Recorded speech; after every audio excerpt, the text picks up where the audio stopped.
Time flies. It's almost the end of the year, and wow, I can't believe it's almost the end of the year. So let's do the end of the year book tag. How about it?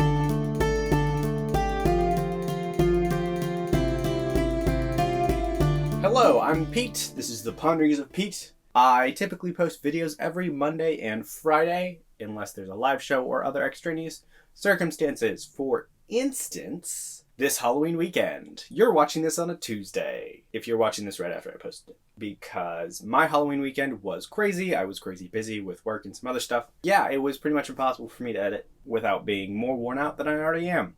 So I decided to take time Monday to film, edit, and release this video on a Tuesday. What do? I usually talk about fantasy, sci-fi books. I talk about nonfiction occasionally, as you'll see. So if you like books and you want to talk about books, go ahead and hit the subscribe button. Go ahead and hit that like button if you like this video, and then the bell notification next to the subscribe button.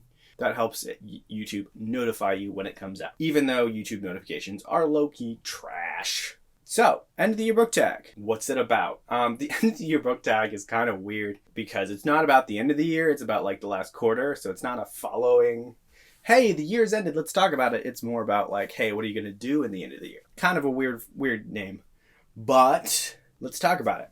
I did link the creator down below. Check that out. I don't know who they were off the top of my head right now, though. First question, shall we get into it? Yes, let's do it. Question number 1. Are there any books that you started this year that you want to finish by the end of the year? And that's yes, I'll pick 2. First is the Gulag Archipelago. I'm currently about to start volume 2. I finished volume 1 and we had a live show about it. That was Gregory, that was Christy, that was me. We had some fun. We talked about the Russian government and we talked about, well, more the gulags, of course, the Gulag Archipelago. And just interesting thing about that, a little bit about the psychology of it. But yeah, it was cool. It was fun. I enjoyed it. I'm going to enjoy doing more live shows about volumes 2 and volumes 3, which I hope to get done by the end of the year. And the other one is 1984 by George Orwell. This is one that is criminal that I have not read it yet because considering my opinions on centralization of power and corruption of how power does things and how I don't want small numbers of people controlling my life.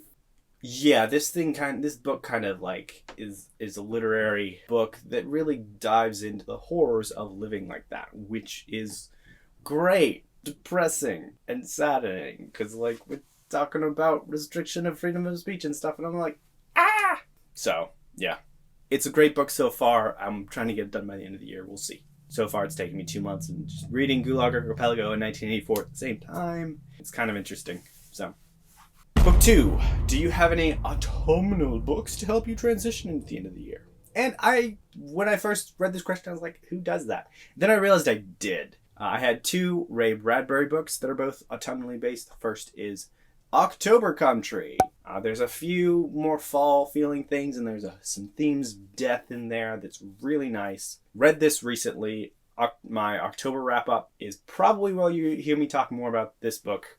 It's a book of short stories, really great. I had some favorites. I really liked it just because Ray Bradbury is an excellent author. The other one is The Halloween Tree, also by Ray Bradbury. This was a really, really fun one to read on Halloween and the day before, technically. But it's about 8 kids that are going out trick-or-treating and things ensue. Definitely feels like a Halloween Christmas Carol type of book. Really goes into the origins of Halloween, which was interesting. But it was really cool. I really liked it. Again, Ray Bradbury. What's not to like? It's Ray Bradbury. He's awesome. That's autumnal books. Number 3. Are there any new releases that I am waiting for that are coming out before the end of the year? And yes, there is one in particular, and that is Leviathan Falls by James S.A. Corey. I have so far read the main 8 books. I have not read the short stories yet, but I've read these 8 books so far that have been released. I really have liked them. They're such an interesting sci-fi point in history. They take place in what I would call middling sci-fi. So early time period sci-fi would be sci-fi that happens within the next 5 to 10 years after the time of writing. An example of this is Infinite Jest, but that book in itself is really, Oof. And then there's a lot of short stories as well from back in the 50s, 60s, 70s, 80s time frame that took place like during the Cold War, or it took place in the future Cold War, that really delved into like Russian versus American relations with sci-fi context. That would be early period sci-fi to me, versus middling period would be, hey, we've expanded to the stars. Not to the stars. We've expanded into the solar system. We've reached other planets. We might have started terraforming. Who knows? We've reached our planets and we can go with relative ease in between planets. It's not too hard.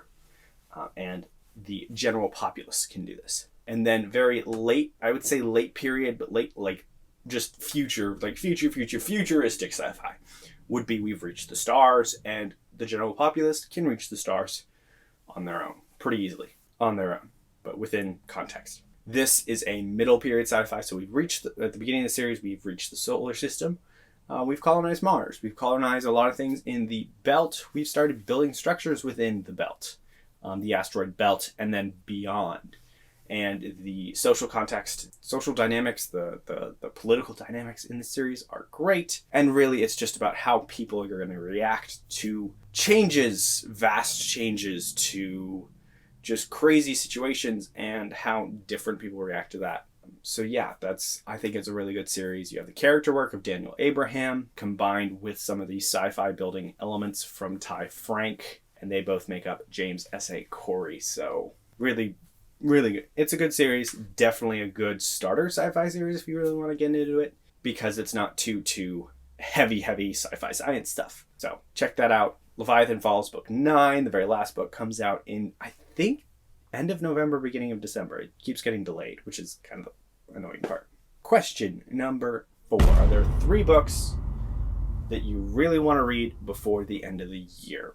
This is kind of similar to the first question to me, but I think it's more talking about starting or whatever. First one is Jonathan Strange and Mr. Norrell. I have started this one, but this is a buddy read over on the Shelf Space Discord, which is really, really fun. I really like this book. It has such an interesting writing style. It takes place in essentially alternative history, Regency era England. So you're going to have some lords and ladies, and you're going to feel a little bit Jane Austen vibe in there. The servants, but also at the same time, magic has left the world and is coming back, but in the past has been an integral part of England's history. While the Napoleonic Wars are going on, which is when this is precisely set, as magic comes back, you also explore to a certain extent the history of England and how that history is kind of slightly different when you focus on the magic aspect of things, and how, the public opinion of magic changes to a certain extent over time based on myth, legend, and then as it starts coming back into society, what happens. The next one is the God Emperor of Dune. Currently, I've read the first 2 Dune books, Dune and Dune Messiah, and I want to get through book 4 by the end of this year before I kind of can decide if I'm going to continue past God Emperor, because the 6th book, which I believe is Chapter House, ends on a cliffhanger, and from that cliffhanger you go into the extra Herbert books written by Frank Herbert's son, Brian Herbert, and Kevin Anderson. It's kind of like, do I want to continue? I definitely want to get through God Emperor. I'm reading Children of Dune this month in November, and then God Emperor will be in December, which will be really fun. And then the last one is another one I'm reading here in November, and that is Eye of the World by Robert Jordan. I'm restarting this series. I previously got through like the first 3.5 to 4.5 books. I don't actually remember where I stopped because I was doing it in college and I accidentally DNF'd them. I'm restarting. I want to read the whole series. So that is the start of this journey this month. Question 5. Do I think that there's a book that could shock me and become my favorite of the year? I don't think it would be a surprise if I expected it to possibly do this. So the answer is no, because what book could shock me? I don't know. All of them? None of them? Any of them, really. Just look at my TBRs. And then the very last question is, have you already made plans for next year? The answer is yes. I already have plans to restart Malazan, starting in January, and add in all the Iselmont books. And then I'm also starting Realm of the Elderlings in January. I'm finishing up Shadows of the Apt. I'm going to finish up Senlin. I'm definitely going to read Infinite Jest next year. Or rather, finish Infinite Jest. I mean, I started it last year.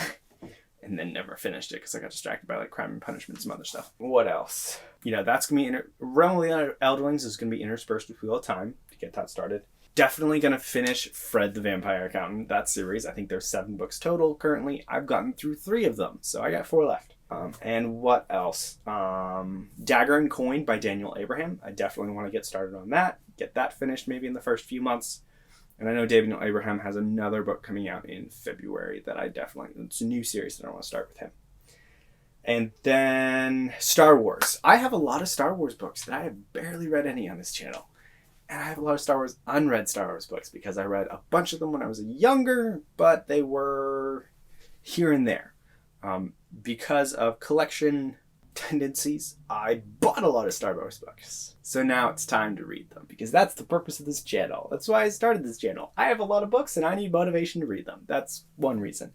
Besides, I like talking about books. So yeah, that is the tag. That's the end of it. If you want to do the end of the world tag, end of the year tag, not end of the world that I know of, do the tag. It's cool. It's fun. Consider yourself tagged. I didn't get tagged by anybody. I'm just doing it because I think this is one of the yearly tags. It's good to do. If you like this tag, hit that like, subscribe, all that other stuff that I think I said at the beginning. Remember, guys, get some rest. It's important. If you have any books that you want to get read by the end of the year or some of your answers to this tag, feel free to post them down below. I'd love to hear from you. And get some rest, guys. That's really important.